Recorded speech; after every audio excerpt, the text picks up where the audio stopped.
بسم اللہ الرحمن الرحیم، السلام علیکم۔ وکلا باڈی کی طرف سے ایک بہت ہی اہم سیمینار ہوا جس میں سول سوسائٹی کے نمائندوں نے شرکت کی، جس میں بڑے بڑے دانشوروں نے، صحافیوں نے، وکلاء نے شرکت کی اور اس میں انہوں نے خطاب کیا۔ اس میں اعتزاز احسن تھے، اس میں حامد خان صاحب تھے، اس میں ربیہ باجوہ صاحبہ تھیں، اس میں جناب اوریہ مقبول جان تھے، اس کے ساتھ دیگر اہم لوگ تھے جنہوں نے یہاں پر خطاب کیا اور اپنے خیالات کا اظہار کیا۔ ایاز امیر صاحب بھی یہاں پر موجود تھے، انہوں نے بھی یہاں پر بڑی دلچسپ اور اہم باتیں کی ہیں اور جو کہ بڑی وائرل ہو رہی ہیں۔ جس طرح مثال کے طور پر انہوں نے کہا کہ اب یہ جو خواتین گرفتار تھیں، کیا ان کے مقابلے کوئی الیکشن لڑ سکے گا نون لیگ میں سے؟ نون لیگ والے خود پریشان ہیں۔ اسی طرح حامد خان صاحب نے بھی خطاب میں کہا کہ جی کوشش یہ ہو رہی ہے کہ جی کسی طرح جتنے بھی قوانین ہیں اس کا استعمال کیا جائے، کس لیے کہ عمران خان کو باہر رکھنا ہے، نئی ترمیم سے عمران خان کو نااہل کر کے الیکشن سے باہر رکھنے کی کوشش کی جا رہی ہے۔ لیکن جناب میلہ لوٹا ہے اعتزاز احسن صاحب نے، اور ان کی جو تقریر کا سب سے اہم حصہ ہے وہ میں پہلے آپ کے سامنے رکھوں گا، کس طرح انہوں نے ثابت کر دکھایا کہ جی عمران خان پر یہ سائفر کا کیس بنتا ہی نہیں۔ اب اعتزاز صاحب کتنے اہم ہیں، ان کے بیانات کتنے اہم ہیں، اس کا اندازہ بہت سی باتیں سے لگایا جا سکتا ہے، مگر صرف ایک بات میں آپ کے سامنے رکھ دیتا ہوں کہ رانا ثناء اللہ صاحب اتنا جل بن گئے ہیں، وہ کہنے کہ جی ان کا دماغی توازن نہیں ٹھیک رہا۔ اعتزاز صاحب بہت بڑے وکیل ہوا کرتے لیکن دماغی توازن نہیں ٹھیک رہا۔ میں سوچتا ہوں کہ جو یہ بات اعتزاز صاحب کے بارے میں کہے گا اس کا اپنا دماغی توازن کیا ہوگا۔ اب جناب اعتزاز صاحب نے یہاں پر جو خطاب کیا ہے، یہ عنوان تھا ہیومن رائٹ پاکستان کے حوالے سے یہ سیمینار تھا نجی ہوٹل میں، اور اس میں جناب عمران خان صاحب کی بہن Alima Khan, Aitzaz Ahsan, Lahore high court bar کے صدر چودھری اشتیاق خان، معروف خاندان حامد خان، اس کے علاوہ جماعت اسلامی کے رہنما لیاقت بلوچ نے بھی شرکت کی ہے۔ انہوں نے کہا جی میں نے کبھی زندگی میں ایسے حالات نہیں دیکھے جس طرح کے اب ہو گئے ہیں۔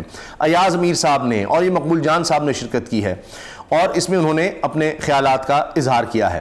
اچھا اب جناب اس میں سب سے پہلے وہ اہم ترین گفتگو اعتزاز صاحب کے آپ کے سامنے رکھتا ہوں، باقی بھی ان کی گفتگو سننے لائق ہے، مگر پہلے یہ سنیے کہ انہوں نے عمران خان صاحب اور سائفر کیس کے بارے میں کیا کہا۔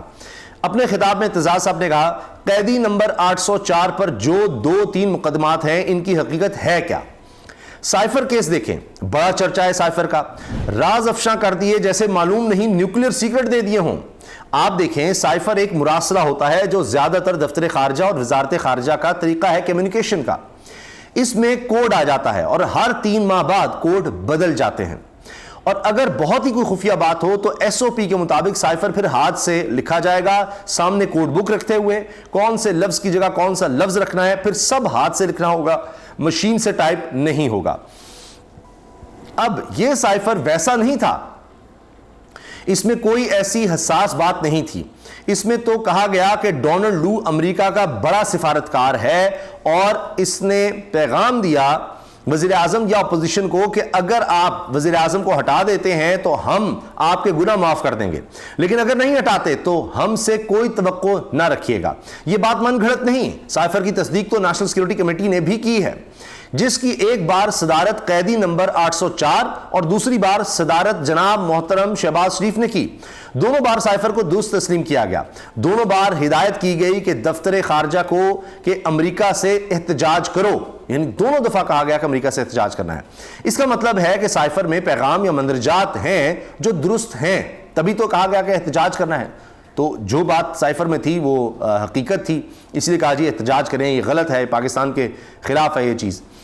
ہمیں وزیر اعظم کو ہٹانے کا پیغام ملا اور ہم نے ہٹا بھی دیا۔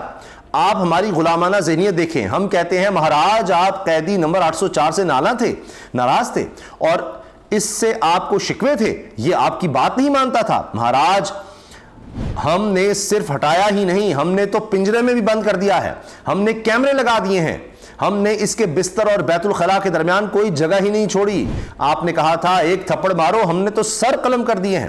آپ بتائیں اس سے پاکستان کی کوئی عزت بڑھتی ہے؟ اب آپ سنیں، آئین کے مطابق کون یہ فیصلہ کر سکتا ہے کہ جو میرے ہاتھ میں سائفر ہے یا یہ میں ساری قوم کو دکھا دوں یا صرف کچھ وزراء کو دکھاؤں اور مشورہ کروں؟ آپ حلف کے مطابق دیکھیں کہ اس کا اختیار صرف وزیر اعظم کو ہے۔ اب اگر وزیر اعظم اپنا اختیار استعمال کرتا ہے تو بند سائفر چھوڑیں، اگر پڑھ بھی دیتا پورا سائفر تو اس پر کوئی جرم نہیں بنتا تھا، سرے سے بنتا ہی نہیں کوئی جرم، کیونکہ یہ اسی کا اختیار ہے۔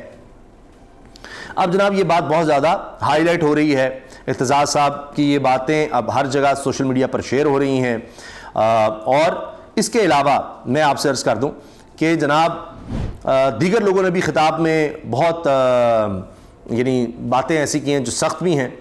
اچھا اس کے ساتھ کچھ اور باتیں جو اعتزاز صاحب نے کی ہیں ان میں انہوں نے جو فوجی عدالتیں ہیں اس کو بھی تنقید کا نشانہ بنایا, اس کے بارے میں بھی بتایا ہے کہ جناب یہ سارا معاملہ کیا ہے. اچھا اس کی بات کر لیتے ہیں جناب, اور اس پر اعتزاز صاحب نے جس طرح سے خطاب کے شروع میں بات کی وہ میں آپ کے سامنے رکھتا ہوں. یہیں سے انہوں نے آغاز کیا اور انہوں نے کہا کہ جی ہمارا تو شروع سے ہی موقف ہے کہ آئین میں ترمیم کر سکتے ہیں تو کریں, پھر اس کے بعد فوجی عدالتیں لگائیں. جیسا 2015 میں ان فوجی عدالتوں کے بارے میں سپریم کورٹ میں معاملہ گیا تو قاضی فائزہ صاحب نے فیصلہ دیا تھا کہ آئین کے تحت ایسی ترمیم بھی نہیں کی جا سکتی آئین میں جو فوجی عدالتیں قائم کرے. عدالت کے لیے سب سے ضروری ہونا چاہیے کہ عدالت آزاد ہو, وہ شخص عدالت میں فیصلہ کر رہا ہے وہ آزاد ہو, اس کو نفع نقصان کا خطرہ نہ ہو, اس کو کوئی ٹرانسفر نہ کر سکتا ہو سوائے ہائی کورٹ کے. اب اگر فوجی عدالت میں آپ دیکھیں گے کرنل صاحب بیٹھے ہوں گے, ان کی تو تربیت ہی ایسی ہے کہ وہ اوپر سے حکم آئے گا اور اسے مانیں گے, تو فوجی عدالتیں آزاد ہو نہیں سکتی. دوسری بات جو اب ہو رہی ہے کہ جی بلا کا ظلم ہے کہ عدالتیں قیدی کو رہا کرتی ہیں, وہ باہر نکلتا ہے تو اسے پھر پکڑ کر اندر ڈال دیا جاتا ہے. شہریار افریدی 13 بار رہا, 14 بار گرفتار ہوا.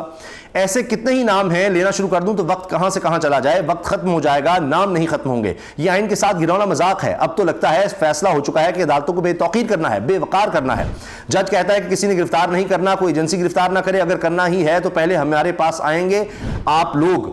ابھی وہ شخص عدالت سے نکلتا نہیں پورا تو پھر ابھی پوری طرح سے عدالت سے نہیں نکلتا تو پھر پکڑ لیا جاتا ہے. پرویز الہی کا کیس سامنے ہے, عدالتوں کو بے توقیر کرنے کا عمل جاری ہے.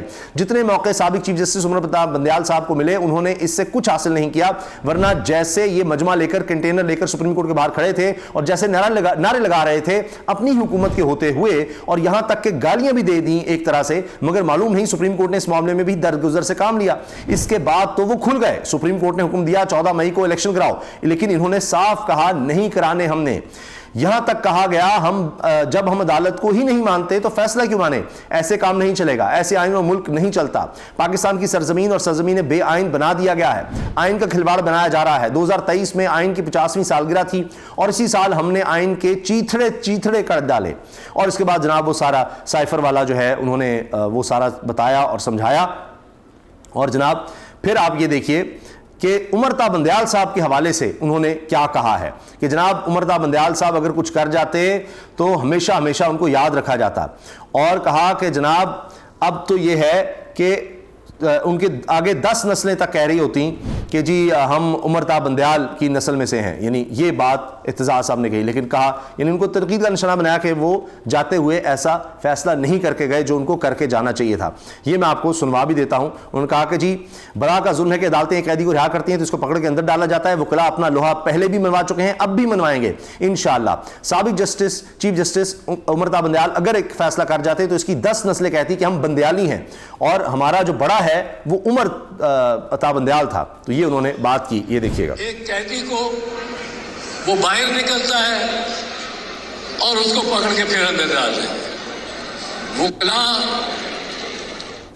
اب یہ دیکھیے جس طرح سے وکلا کی بات کر رہے ہیں, لوہا پہلے بھی منوا چکے ہیں اور انشاءاللہ آئندہ بھی منوائیں گے. اگر یعنی اس کا مطلب وکلا تحریک کی طرف بات ہو رہی ہے کہ آئندہ بھی منوائیں گے, آگے بھی بڑھیں گے.